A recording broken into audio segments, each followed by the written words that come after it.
নতুন বছরের প্রথম দিনে ফিলিস্তিনের অবরুদ্ধ গাজা ভূখণ্ডে ইসরায়েলি বর্বর হামলায় আরও 23 ফিলিস্তিনি নিহত হয়েছেন। নিহতের মধ্যে নারী ও শিশুও রয়েছেন।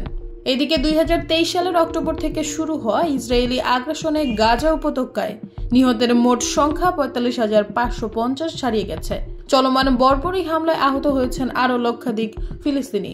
বুধবার এক প্রতিবেদনে তথ্য জানিয়েছে বার্তা সংস্থা আনাদুলু।